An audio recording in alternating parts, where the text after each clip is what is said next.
várias dessas literaturas esotéricas diziam que a gente tinha que recolher essas extensões de alma.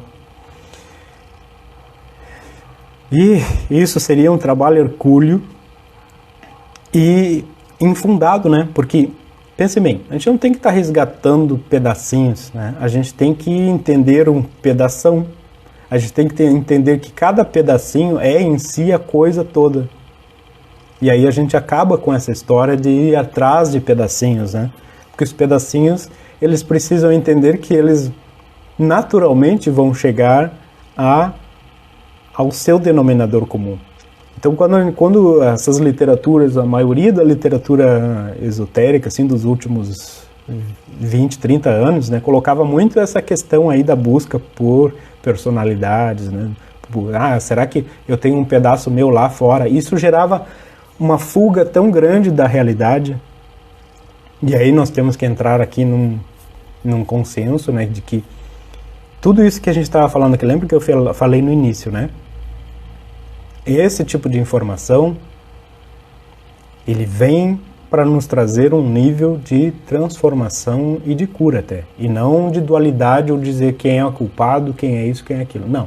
E também não é um nível de informação de brincadeira, é um nível de informação onde a gente vai mudar um conceito. Vai transformar um conceito, né? Especialmente esses que ficam muito atrás, né? Eu tive uma parcela perdida de uma outra estrela, isso é uma saudade que não precisa.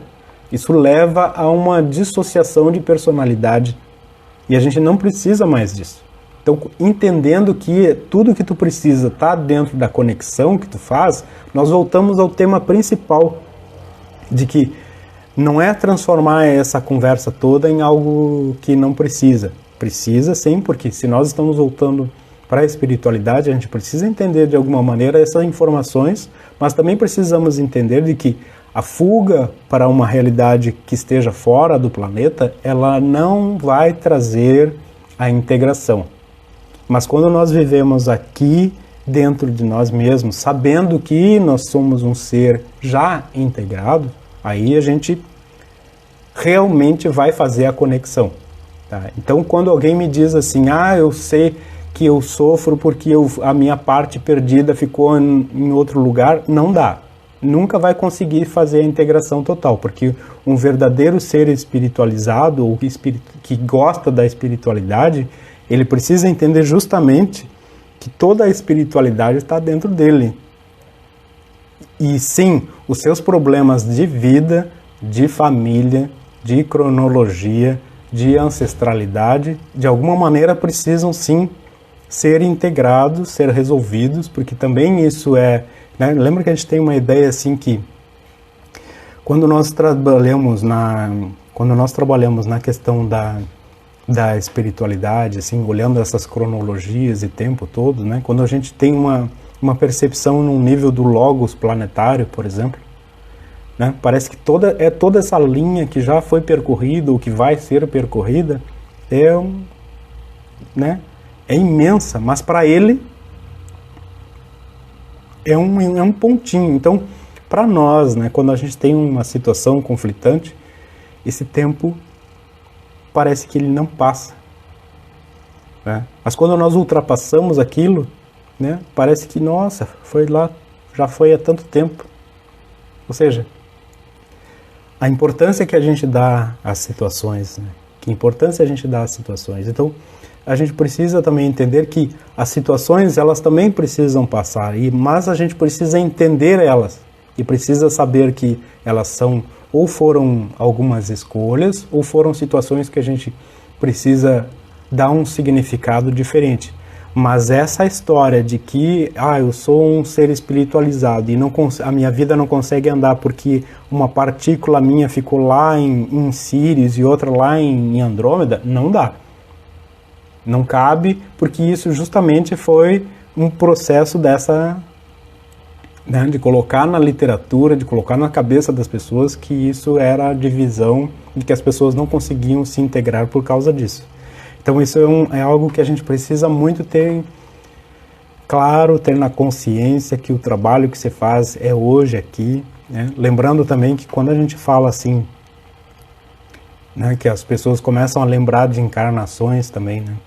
Tudo bem, mas a gente sempre tem que lembrar que todas as encarnações, ou todas as informações de encarnações, elas estão presentes na nossa cronologia atual, na nossa vida atual. Então, se eu vejo as situações que são conflitantes se repetindo aqui, né, e eu analiso, por exemplo, a minha família teve isso, a minha também está tendo, ou eu vivi isso antes, eu vou viver de novo. Então, se eu tenho um pensamento recorrente sobre algo que pode acontecer, o que eu tenho que fazer? Eu tenho que dar um significado para isso e mudar a ponto de que aí eu não preciso mais viver isso. Eu tiro isso da minha manifestação. E aí a minha vida aqui evolui, e aí eu evoluo também, porque aí a gente precisa também entender o seguinte: se a gente está dando um significado totalmente diferente para a espiritualidade, no sentido de que a gente sai das definições que esses seres todos colocaram ao longo das gerações sobre a espiritualidade, a gente também sai até da necessidade dessas ideias de encarnação, de karma, de pagar um problema lá do passado. A gente precisa significar isso logo aqui, agora. E para entender isso, a gente precisa entender que a gente já é um ser integrado. Aí essas ideias de partículas, elas não importam mais. Quando a gente fizer esse trabalho, a gente vai ver que assim que terminar essa encarnação, a gente vai para um outro processo muito mais elevado, sem a necessidade de expiação, então, num nível assim. E aí, essa terra, ela se transforma. Seja nessa dimensão ou numa próxima, mas ela se transforma por quê? Porque nós nos transformamos também. E aí essa questão mesmo da dualidade, né, do embate, que é tão presente em todo mundo, ela precisa também sair, né? A gente fica procurando o culpado, fica procurando, né, a origem das coisas, o complô, a conspiração, mas e dentro, né? É porque isso está dentro da gente, porque se tivessem a paz lá, né, se a gente encontrasse a tranquilidade da espiritualidade de fato, sabendo que nós somos, né, então isso tudo não estaria nem aí.